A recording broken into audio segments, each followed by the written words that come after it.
Always forget. Okay, so we're working on our podcast unit. So we're going to be listening to some podcasts today, or a podcast. You all decided that you wanted to start with the evil. So we're going to start with the evil. I have on Classroom posted for you the audio notes that you will take as part of like listening to the podcast, and you can fill out as we go. That way you have least amount of homework as possible. And so hopefully you can just have it all done by the time we're done today, and complete it and just turn it in. These podcasts are not meant to like cause you grief. This is a way for you to take notes and to get ready for that final essay that you're going to write, the 85 minutes to write. And so this is the time for you to take notes, a time for you to prepare, a time for you to just kind of figure out what you want to write on that final essay and things like that. So again, that last essay is 20% of your grade. So you definitely want to make sure that you are doing the best you can on it. So, also on Friday, I will post the assignments on Classroom. We will not have class on Friday because I will be out of the building on Friday. So, but I will post the assignments on Classroom, so you'll have another podcast to listen to. And I will post what podcast you need to listen to. So on Friday, I will not be here. Therefore, there will also be no tutoring on Friday as well. So, but I will post all that stuff on Classroom for you. It will be available for you. So you'll know what needs to be done, what assignments need to be completed, and things like that. Okay. Any questions on that stuff? Any questions? Okay. So we are going to start listening to you guys. Like I said, you guys want to start with evil. So there's tutoring today. Yes, there is tutoring today. I have tutoring going on today. Yes. It's not Friday. No tutoring on Friday. So we're going to start with the first one we have on our list on the evil side, because that's the one you want to start with. And it's called Starlight Tours. Okay, I've got it all queued up, all ready to go. It'll take, like I said, if you'll open up your, let's see, let me go to my screen.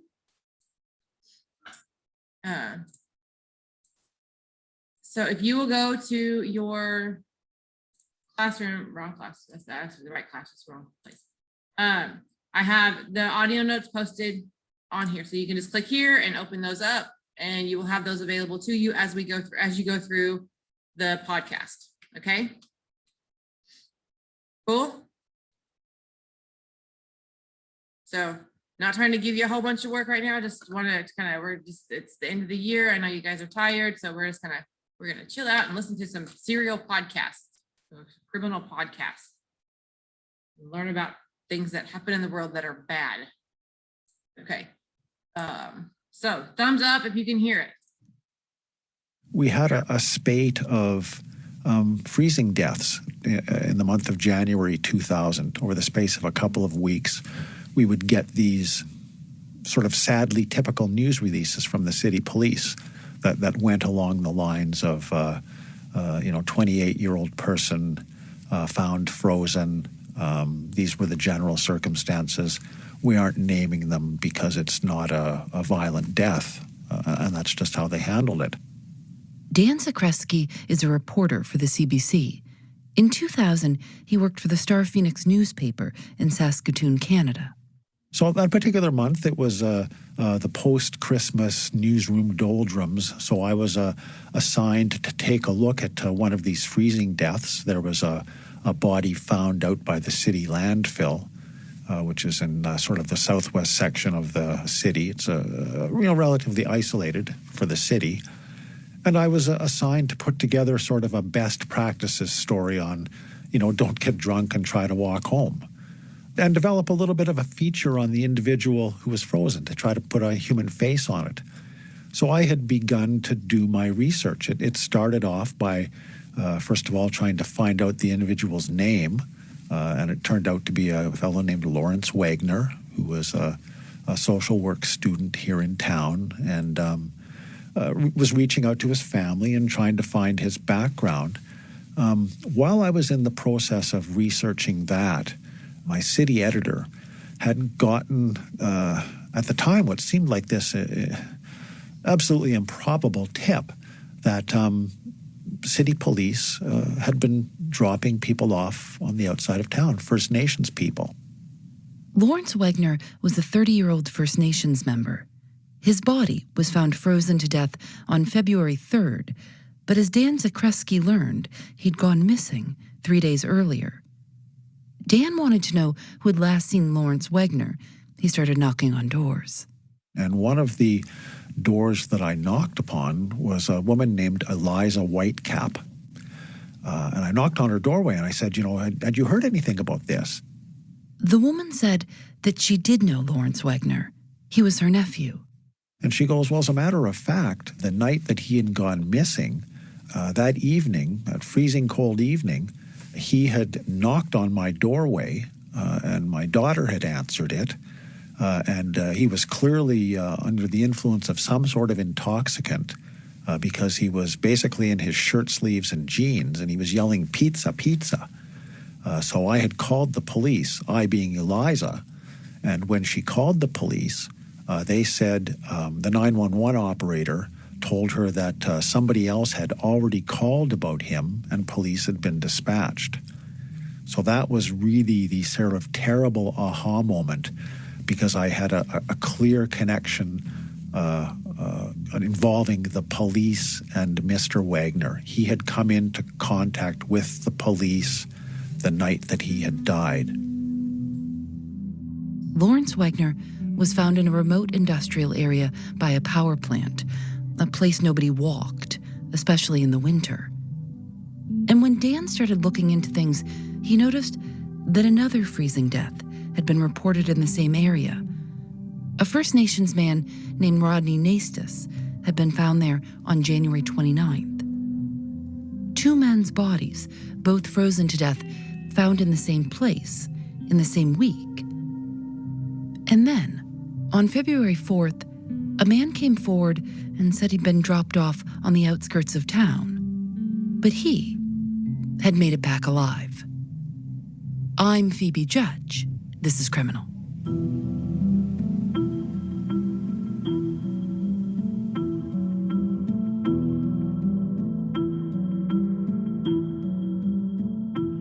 Daryl Knight was a First Nations man. He was 33 at the time. Dan Zakreski says the Saskatoon police knew Daryl well. He was getting picked up frequently by them, intoxicated, aggressive, abusive, would be put in a cruiser, would be taken downtown, spend the night in the drunk tank, released the next day, and then it was sort of shampoo, rinse, repeat. In the early hours of January 28th, Daryl Knight had been at his uncle's apartment. They'd fought, and around dawn, two police officers found Daryl Knight outside the apartment, intoxicated and yelling. Daryl Knight later said the officers handcuffed him and put him in the back seat. His account was he's put into the back of this cruiser, and he knows almost immediately that he's not being driven to the police station because it's the opposite direction. And I recall speaking to him, and he said the car got real quiet. He realized something was up. I think he was, concerned that was this going to lead to a beating? Was he going to be shot? He didn't know what was going on. You're in this cruiser and you think the cruiser should be going north and it's going south. And instead of heading towards the bright lights, you're heading out into the darkness. And you've got these two police officers in the front seat who aren't talking to you, and they're just driving you. It was a terrifying experience for him. Daryl Knight later said that the police drove him to a remote area and told him to get out of the car. He told the police he thought he would freeze to death. And according to Daryl Knight, one of the officers said, "That's your problem," and the police car drove away. He later said, "I thought I was dead. All those rumors I heard in the past, they were all coming true." When we first started reporting on this phenomena of what was happening, I can remember a First Nations guy telling me, "Oh, it's just a Starlight tour." And we'd heard, versions of this in the past. The idea being that police would pick a person up who was intoxicated. They don't want to take him into the station because it involves a lot of paperwork. This fellow's thrown in jail. So they'll think, oh, look, instead of taking you into the police station and charging you, we'll just take you somewhere and you can walk it off. So it was kind of an open secret. What's problematic is if you're dealing with somebody who's really intoxicated and it's 30 below and you take them somewhere, they might not make it back. So the scenario that was presented to us, the tip, was that police had in fact done this, taken a person to the edge of town in really cold weather and dropped them off, and they never made it back in. When we're talking really cold weather in Saskatoon in January, what temperature are we talking? It would be, I guess, simply for comparison purposes, 40 below, which is, 40 below Celsius and 40 below Fahrenheit are the same. So 40 below, freezing cold. You can die. If it's windy out, you'll get frostbite on your face in a matter of minutes. So this is full-on parka weather. Yeah, it's the type of weather where if you're not careful, you can die whether you're intoxicated or not. So at this point, the police, was it the idea that most of the police department was just finding out that, wait a second, there are some officers who've been doing this? Or was it, oh no, we've always known this and now everyone else knows it too? I think within the service, back in around 2000, it was, I think I would characterize it as a mature police service, in the sense that the average age of the officers and the years of experience was a little bit older. They did their business the way they did their business. They weren't under a lot of scrutiny. So just within the police service, they were trying to figure out, well, who was working that night? Who was in that particular sector of the city? Is it conceivable that they would have dropped them off? How widespread is this? On February 7th, 2 constables for the Saskatoon Police Force, Dan Hatchen and Ken Munson, admitted that they had picked up Daryl Knight, driven him to a remote area, and left him there. 3 days later, they were suspended with pay. And then, the Saskatoon police chief announced he was ordering a homicide investigation into the deaths of Rodney Naistus and Lawrence Wegner, and another investigation into the claims made by Daryl Knight. The Saskatchewan Justice Department called in the Royal Canadian Mounted Police to take over the investigations. Dan Zakreski remembers feeling like the whole thing was starting to explode. I can remember driving home in my car and seeing police cars and being nervous, thinking, are they following me because I'm doing this story? Have we uncovered this horrible practice that's been going on? It was an awful experience. And trying to think, how far back did it go? I mean, even something as simple as, well, simple is maybe the wrong word, but when I was doing the research on Lawrence Wegner, trying to do the death by misadventure story, going back in our files and finding out about Rodney Naistus, which had happened like right at the same time. And I had just never connected the dots because it just seemed like another freezing death. And then all of a sudden you have 2 First Nations guys found frozen right in the same area of town, right on the same weekend with Daryl Knight. It was terrifying. Like, it just seemed like we went from nothing to anything was possible.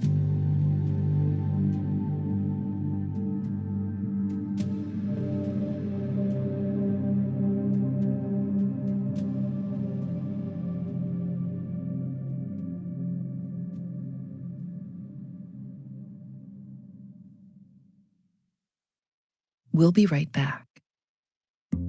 Support for Criminal comes from BetterHelp Online Counseling. If you're having trouble meeting your goals or trouble sleeping, or you're feeling stressed or depressed, BetterHelp is available. BetterHelp offers online professional counselors who can listen and help.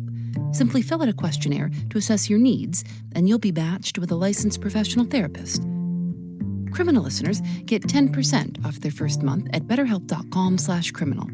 Visit betterhelp.com/criminal and join the over 1 million people who've taken charge of their mental health with the help of an experienced BetterHelp professional.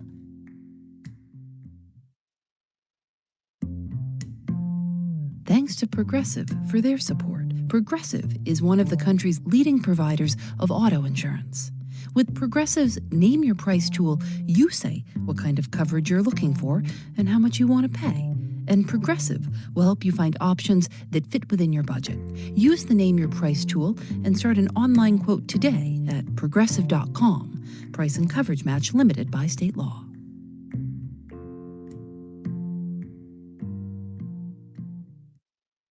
Is there any thought about how many people were taken on these Starlight tours?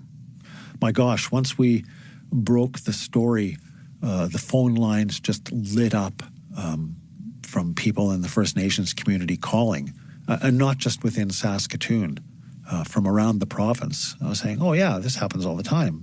But nobody ever believed us when we told people. We're socially and economically disadvantaged First Nations people being taken out by the state, by the representatives of the state. Who's going to believe us? White reporters aren't going to believe us. That was just sort of their world. Dan Zakreski remembers that one day his colleague, Les Perot, was going back through the newspaper's archives, looking for mentions of freezing deaths or First Nations men found in remote areas. I remember vividly sitting at my desk in the Star Phoenix newsroom, and lo and behold, he got back to 1991. And I'm sitting there, and he just sort of makes this noise of great surprise. And I turn and look at him, and he goes, meet Neil Stonechild. And he turns around and holds up our scrapbook, and there was the page one story on, family concerned with teen's suspicious death. And it was all there, all the elements of the concerned families, the disturbing set of facts were all there basically a decade earlier. While the Saskatoon Police Service was under scrutiny, there was one man inside the police service who was doing a sort of investigation of his own. And being a Northern Ontario kid, very respectful of the cold and its power. It's a very powerful thing. It just bugged me, like, how did this kid end up there? And I thought, well, when I get back to work, I'll find out what's going on. This is Ernie Lutet. At the time, he was a constable for the Saskatoon Police Service. When you started with the Saskatoon Police Force, how many First Nations officers were there? There was 2 ahead of me. I was the third one. So, and what percent would you say that was of the full force? 1%. There's about 350 officers, I think, when I started. And it was the same pretty much across the boards. I think there was maybe 10 or 15 women at the time with the Saskatoon Police when I got hired. There was one Asian Canadian, there was one African Canadian, and that was about it for us. The rest of the guys were white guys, lots of farmers, kids, lots of hockey players. And I chose to work in the places in Saskatoon where the First Nation population was really high. And just became an identifiable person. You didn't have to like me but you knew who I was, and that made such a difference. So I ended up pretty much sticking in patrol for my entire career. Ernie Lutet was familiar with 17-year-old Neil Stonechild and his 14-year-old brother, Jake. They were both Saulteaux First Nations members. The Stonechild brothers had had multiple run-ins with the police for petty theft, drinking, and breaking probation. Both boys had spent time in youth detention centers. Ernie found it very odd that Neil Stonechild would be found by himself in such a remote area, wearing only one shoe, when the temperatures were so far below freezing.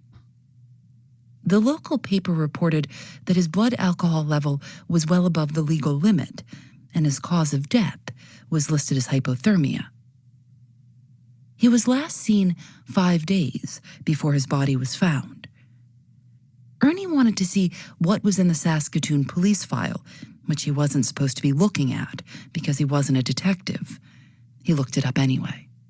I went back to the police station and found the file number on the computer and against regulations, had the girls pull the file because I had no involvement in it. The girls from Central Records, the ladies from Central Records, and they pulled it for me, and I, because it wasn't my file, they didn't want to be caught reading a detective's file, especially on a sudden death, because sudden deaths and homicides were supposed to be really not perused by patrolmen, because in case you learned something you weren't supposed to learn or whatever. Ernie made a photocopy of the file and took it home with him. And I read this report. It was 26, or I can't remember how many pages, 27. It wasn't very long. And most of it's just your initial responding officers and all that stuff like that. And I get to the investigation of it. And it was concluded. The investigator concluded that Neil Stonechild had wandered, was going up to the adult correctional center to turn himself in on some outstanding warrants he had. And I knew right off the bat that was ludicrous. It was, for one, he was a young offender. In Canada, young offenders is 18 and under. And they don't get housed at adult institutions. So it basically said that he was walking to the wrong facility to turn himself in, and he froze to death. Basically, that was the conclusion. Ernie went to see Neil's mother, Stella Bignell. The last time Stella had seen Neil was the night of November 24th. 5 days later, the police showed up at her door and told her his body had been found. She told Ernie that she couldn't get any updates from the police and that she couldn't get anyone to give her back her son's belongings. She felt like no one was listening to her. Ernie says he made up his mind that he was going to try to help. First, he went to his staff sergeant. He says that didn't go well. He was told to speak with Sergeant Keith Jarvis. Sergeant Jarvis had been with the Saskatoon Police Service for 24 years, and he had been in charge of the investigation into Neil Stonechild's death. He'd closed the file. And I went into Sergeant Jarvis's office, and it went bad from the minute I walked through the door. You could tell I was the last person he wanted to see. What did you say when you walked in? I said, I have information about the death of Neil Stonechild. And he was instantly angry. He says, what are you doing meddling, this kind of thing? And it went on for 45 minutes and basically told me I didn't know what I was talking about, that I shouldn't be meddling in things I don't know anything about. Nothing I can remember about that meeting was even remotely good. There was no, thanks for bringing this information in, we'll look into it, blah, blah, blah. Nothing, just 45 minutes later, he knew what my concerns were. He pretty much told me that keep my nose out of it, that things could happen to me. And that's such an open statement, right? That things can happen to you. And when you're a cop, it could be a lot of things. It could be you could be sidelined into a front desk position. You could be, who knows, right? Anyway, it was, so I left there and I was incredibly frustrated. I thought, well, there's no way they could not do something now. I'd given them all the information I had. Whether it was hearsay or not, it was still worthy of them having a look at it. And I thought they're going to contact Stella and at least reopen this or take a second harder look at it, or at least the supervisor would. But I went back and seen Stella my next shift, and she said no one had been to see her at all, and that nothing had changed. And I said to her, I said, if that was a white kid, I said, or the son of the mayor, I said, I'm sure this wouldn't be closed, and that you'd be treated better. And it was such poor policing. A few months after Neil Stonechild's body was found, the Star Phoenix ran a story with the headline, "Family Suspects Foul Play. Police Say Every Avenue Investigated." That was the article that Dan and his colleague Les Perot found a decade later when they were digging through the paper's archives. They decided to put Neil Stonechild back in the newspaper on the front page, nearly 10 years after his death. They put his picture and his story just above a story about the suspected role of Saskatoon police officers in the deaths of Rodney Naistus and Lawrence Wegner. Inquests were just getting underway into those cases, and juries would end up concluding that the men died of hypothermia, but failed, quote, to determine the circumstances leading to the deaths. In the case of Daryl Knight, the man who had survived being dropped off by police, an all-white jury, 7 men and 5 women, found constables Dan Hatchin and Ken Munson guilty of unlawful confinement. They were sentenced to 8 months in a low-security correctional facility. With all this going on, there was a lot of renewed interest in the circumstances surrounding Neil Stonechild's death. Federal police started looking into it. But there was a problem. No one could find the police report from the initial investigation in 1990. The file had been purged. That was, it was a rumor at first, and I didn't pay attention to it because there were so many rumors going around at the time. So I'd heard that the file had been purged in a routine purge of files 10 years or older in the Saskatoon Police Service when they were trying to free up space in our old police station. So I got interviewed a whole bunch of times because by then they'd learned that I'd had information about it. So I had my notes, all the notes I had, and I showed them to them. I got interviewed by the RCMP several times. And all during this, while this was going on, of course, Saskatoon Police became the kind of focus of the national attention in Canada. And of course, there was accusations of racism, murder, and all these things. The RCMP is the Royal Canadian Mounted Police, Canada's federal law enforcement. Ernie says he was willing to talk to them. The case had been bothering him for years. He remembered his conversations with Neil Stonechild's mother and brother, and remembered thinking that something didn't seem right. And then, one day in 2001, Ernie was looking for something in his basement, going through old boxes, when he opened a box that he hadn't opened in 10 years. And then what's sitting there but a copy of the Neil Stonechild report. You had forgotten that you saved it? Yeah, I had it in my posse box. That was what we used to call our ticket box for so long, and I took it out and I just brought it home and I put it in my barrack box, and it was the only report in existence. And I called the RCMP guy right away, and I called our deputy chief in the Saskatoon Police Service, and got in my truck, drove downtown, gave it to them, and they photocopied it. And what were you thinking? Were you thinking, thank God I saved this, or were you thinking I'm going to get in even more trouble now, or? Yeah, I thought I was going to be in trouble, actually, because we weren't supposed to take reports. But this one always bugged me, so I always kept it. I kind of felt in jeopardy. There was a few times through this whole course of all this, I felt in jeopardy just for breaking the rules or whatever the case was. But this one here, I knew when I found the report that it was going to change things for me. It was going to change things for a lot of people. But I was happy in one respect that I was trying to articulate what my concerns were to the RCMP and stuff like that. And there it was in black and white. Reporter Dan Zakreski.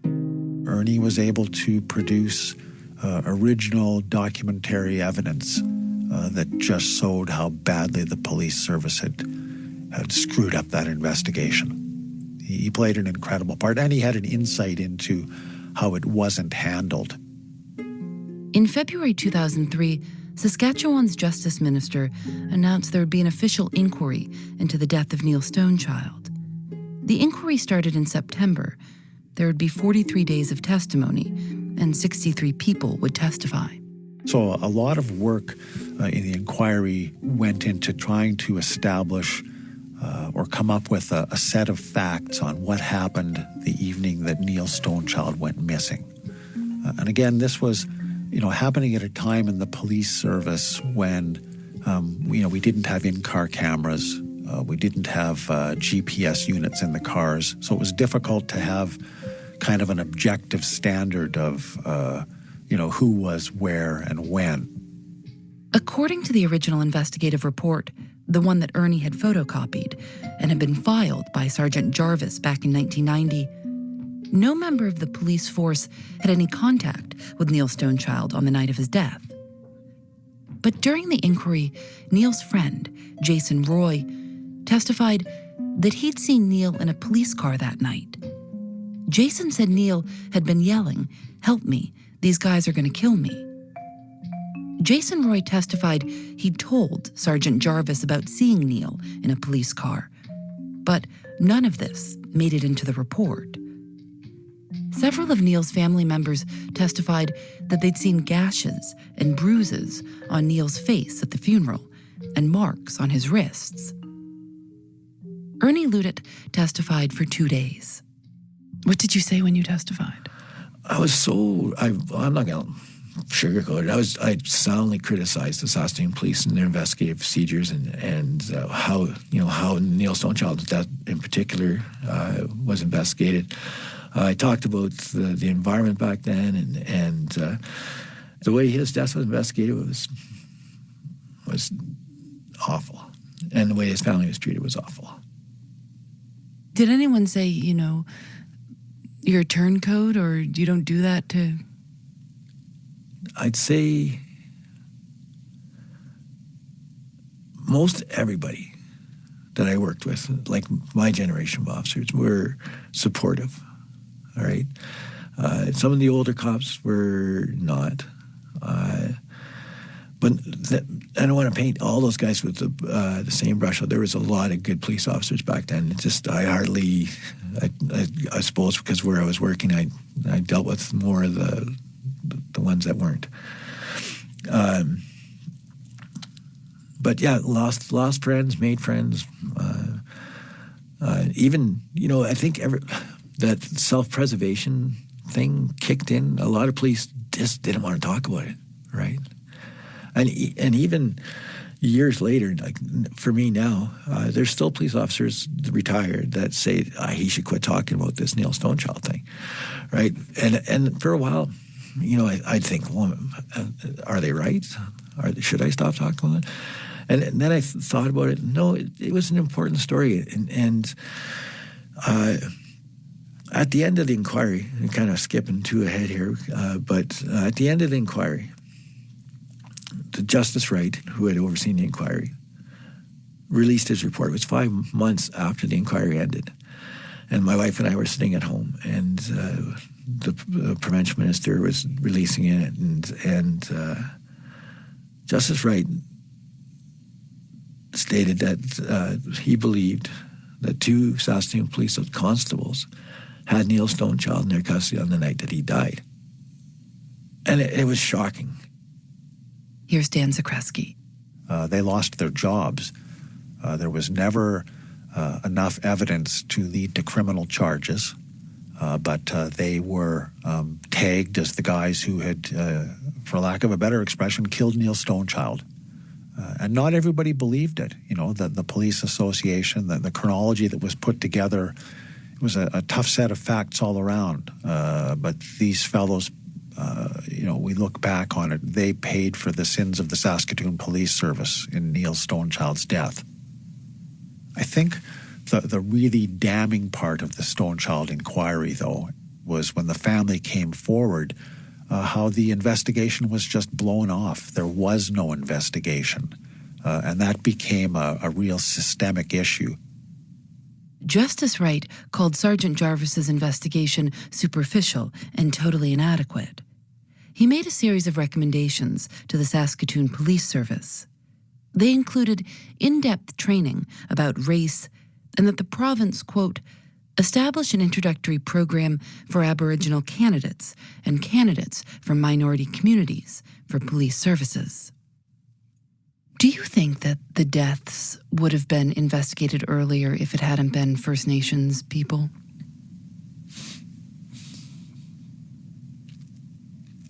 I don't know. It's it doesn't, probably, I'm hesitating because it doesn't speak well for media as well. Certainly within the First Nations community, there was a sense that, oh, you're just waking up to this now? It was an eye-opener for a lot of people, myself included. I think this will be the first time that most people in the United States will have heard about this. In June of 2003, then Police Chief Russell Sabo apologized on behalf of the Saskatoon Police Force. He also said, quote, "It's quite conceivable there were other times." He said that in 1976, an officer was disciplined for driving a Native woman to the outskirts of town and abandoning her there. In 2016, Dan Zakreski was contacted by a college student trying to write a paper on the Saskatoon Police Service. The student told Dan he couldn't find anything about the Starlight Tours on the Saskatoon Police Service's Wikipedia page. And when he checked back, he found out that it had actually been edited out. Apparently that's one of the features of Wikipedia, is you can see the edits. And he did some digging, and we verified this, that the Starlight Tours section had been edited out by somebody at the police station. Now, what we were able to determine was that the police were sort of caught dead to rights. They acknowledged that, yes, the IP addresses as to where these edits were done trace us back to the station, but they were never able to determine who or where in the station happened. Their internet logs were wiped every 30 days just because of the amount of traffic. So they admitted that somebody in the station, for whatever reason, had decided to take that particular part of their history out. And it was very embarrassing for them because, you're 16 years past the inquiry and all of that stuff, and yet there was clearly still people within the station who just didn't want that to be known. We contacted the Saskatoon Police Service for this story and received the following statement from the current police chief, Troy Cooper. All recommendations made as part of the inquiry into Neil Stonechild's death were implemented by the Saskatoon Police Service. There's been a great deal of change within the service over the last 16 years, including training, recruiting, and relationship building with members of the Indigenous community. We continue to look for ways to strengthen those relationships. The majority of our officers currently serving were hired after the 2004 inquiry and after the changes were implemented. Our service supports calls for an independent oversight body.